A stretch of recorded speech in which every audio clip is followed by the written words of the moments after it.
नाजरीन, क्या आप जानते हैं कि ऊंट की पैदाइश कैसे हुई? ऊंट सांप क्यों खाता है? ऊंट सांप निगल कर प्यास लगने के बावजूद पानी क्यों नहीं पीता? ऊंट की आंखों में आने वाले आंसू किस काम के लिए इस्तेमाल होते हैं? ऊंट का गोश्त खाने के बाद वजू करना क्यों जरूरी है? ऊंट के बाड़े में नमाज पढ़ने से क्यों मना किया गया है? जब एक अरबी शख्स ने ऊंट को जबरदस्ती उसकी मां के साथ जिनसी मिलाप करने पर मजबूर किया तो उसके साथ क्या हुआ? यही हमारी आज की वीडियो का मौजू होगा और आज हम आपको ऊंटों के मुतालिक ऐसे हकायक बताएंगे जो यकीनन आपके लिए हैरान कुन होंगे। नाजरीन, अल्लाह ताला ने कुरान मजीद फुरकान हमीद की सूरह गाशिया में इरशाद फरमाया, ये लोग ऊंटों की तरफ नहीं देखते कि कैसे अजीब पैदा किए गए हैं। ऊंटों का हदीस शरीफ में भी तज़किरा मौजूद है कि हर ऊंट की कोहान पर एक शैतान होता है। जब तुम इस पर सवार हो तो अल्लाह का नाम लो, बस तुम इसकी खिदमत करो, बेशक अल्लाह ही ने सवारी दी है। एक और हदीस में है जिसका मफहूम है कि ऊंट शयातीन से पैदा किए गए हैं और हर ऊंट के पीछे एक शैतान होता है। हुजूर नबी रहमत सल्लल्लाहु अलैहि वसल्लम ने इरशाद फरमाया कि हर ऊंट की कोहान पर एक शैतान होता है। जब ऊंट पर सवार हो तो अल्लाह का नाम लो और अपने कामों में कोई कोताही न करो। नाजरीन, ऊंट का शुमार दुनिया में पाए जाने वाले कदीम जानवरों में होता है और सदियों से ऊंट इंसान की खिदमत करता चला आ रहा है। ऊंट सवारी, बुर्दबारी और बतौर गोश्त खुराक के तौर पर इस्तेमाल होता है। एक आम सेहतमंद ऊंट 450 किलोग्राम वजन उठा सकता है। ऊंट के बालों से नफीस कपड़ा बनाया जाता है। इसकी खाल से चमड़े की मुतादद मसनूआत तैयार की जाती हैं। ऊंट खुराक और पानी को चर्बी में तब्दील करके अपनी कोहानों में जखीरा कर लेते हैं। इस तरह वो कई दिनों तक बगैर खाए पिए जिंदा रह सकते हैं। इसके पंजे इसे रेत और बर्फ में धंसने से बचाते हैं और ऊंट की आंख में एक बंद झिल्ली होती है। गिलाफ चश्म की वजह से इनकी आंखें सहराई रेत और गर्दो गुबार से महफूज रहती हैं।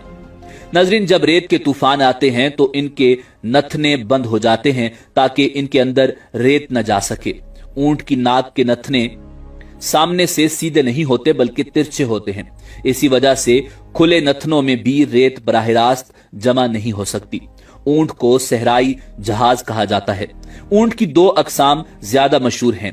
पहली किस्म के वो ऊंट हैं जिनकी एक कोहान होती है। दूसरे नंबर पर वो हैं जिनकी दो कोहानें होती हैं। ऊंट 40 मील फी घंटा की रफ्तार से दौड़ सकता है। ऊंट के ऊपर वाले होंठ दरमियान से कटे होते हैं, यानी दो हिस्सों में तकसीम होते हैं और ये उन होंठों को ऊपर नीचे हरकत दे सकता है। ऊंट के होंठों पर गद्दी नुमा खाल होती है जिस पर छोटे छोटे बाल होते हैं। इनकी मदद से ये अपने होंठों को कांटों से महफूज रखता है। ऊंट कांटेदार दरख्तों को बड़े मजे से खाता है क्योंकि इसकी अंतड़ियां मजबूत होती हैं। ऊंट हर उस घास भूस को खा लेता है जिनको दूसरे जानवर नहीं खा पाते।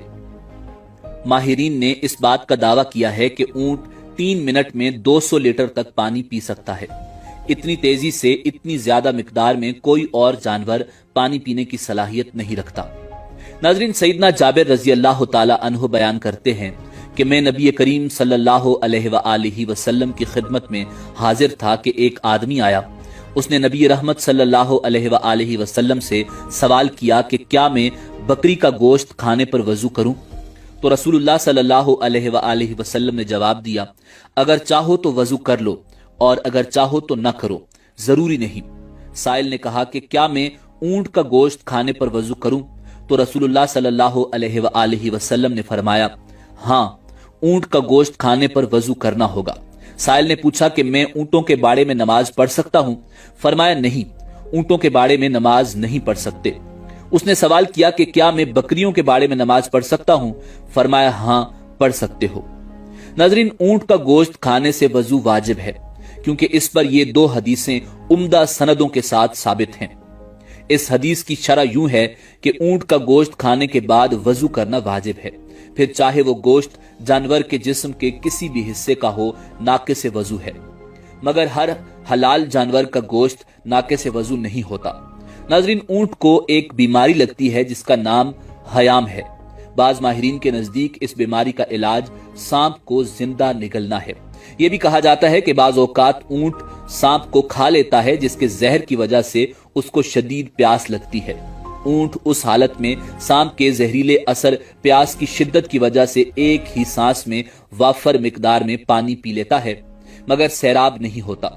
सांप को निगलने की वजह से ऊंट की आंखों से आंसू जारी हो जाते हैं। उन आंसुओं को बहुत कीमती तस्वुर किया जाता है। उन्हें चमड़े की छोटी थैली में महफूज कर लिया जाता है। ये आंसू सांप के डसने का मुजर्रब इलाज है। इन आंसुओं से मुतअद्दिद बीमारियों का इलाज और जहर का इलाज भी किया जाता है। नाज़रीन, ऊंट की खुसूसियात में ये बात भी शामिल है कि ये अपनी मां के साथ जिनसी मिलाप नहीं करता। इस पर किताब हयातुल हैवानात में एक मशहूर वाकया भी मौजूद है। कदीम जमाने में एक अरबी शख्स ने ऊंटनी को एक कपड़े से बांधकर उसके नौजवान बच्चे को उस पर छोड़ दिया। वो ऊंटनी का बच्चा जब जिनसी मिलाप के लिए अपनी मां पर सवार हुआ तो उसने अपनी मां को पहचान लिया, तो उसने अपने जकर को अपने दांतों से काट लिया। फिर वो उस आदमी से बोझ रखने लगा, यहां तक कि उस नौजवान ऊंट ने उस आदमी को मार डाला और फिर ऊंट ने अपने आप को भी हलाक कर दिया। नाजरीन, माहिरीन हैवानात ने लिखा है कि जिस वक्त ऊंट को गुस्सा आता है तो वो किसी को भी खातिर में नहीं लाता। उस वक्त ऊंट बदखल्क हो जाता है। ऊंट के मुंह से सुर्ख खाल निकलती है। ये उससे अपने पेट से निकालकर फूंक मारने लगता है और बिलबिलाने लगता है और इसके मुंह से झाग निकलने लगती है। इस तरह गुस्से की हालत में खाना पीना तर्क कर देता है। ऊंट सबसे ज्यादा बुग़्ज़ और कीना रखने वाला जानवर है, मगर इसी के साथ साथ इसमें सब्र व तहम्मुल और दूसरों पर हमला करने की सलाहियत भी मौजूद होती है। ऊंट की खुसूसियात में ये बात भी शामिल है कि ये अपनी मां से जिनसी मिलाप नहीं करता। नाज़रीन, ऊंट के बदन में पित्ता नहीं होता, शायद इसीलिए इसके अंदर सब्र व तहम्मुल की बेपनाह कुव्वत होती है। नाज़रीन, ऊंट के अंदर निहायत इताअत और फर्माबरदारी का जज्बा होता है। इसकी फर्माबरदारी का यही आलम है कि अगर कोई चूहिया इसकी नकेल दबाकर जहां ले जाना चाहे आसानी के साथ ले जा सकती है, क्योंकि ये इताअत से कभी रूगर्दानी नहीं करता। ऊंट के जिगर में अजीबो गरीब चीज पाई जाती है जो पित्ता की तरह होती है। गालिबन वो एक किस्म की खाल होती है जिसमें लुआब लगा होता है। माहिरीन के मुताबिक इस खाल का ये फायदा है कि अगर इसे बतौर सुरमा इस्तेमाल किया जाए तो आंखों पर निकलने वाले दाने खत्म हो जाते हैं। ऊंट जब नीचे जमीन पर बैठता है तो इसका जिस्म थोड़ा सा ऊपर उठा होता है, जबकि दूसरे जानवरों में यह खसूसियत नहीं पाई जाती। नाजरीन, इसी उम्मीद के साथ आपसे इजाजत चाहेंगे कि आपको हमारी वीडियो पसंद आई होगी। मिलते हैं बहुत जल्द एक नई तारीखी और मालूमाती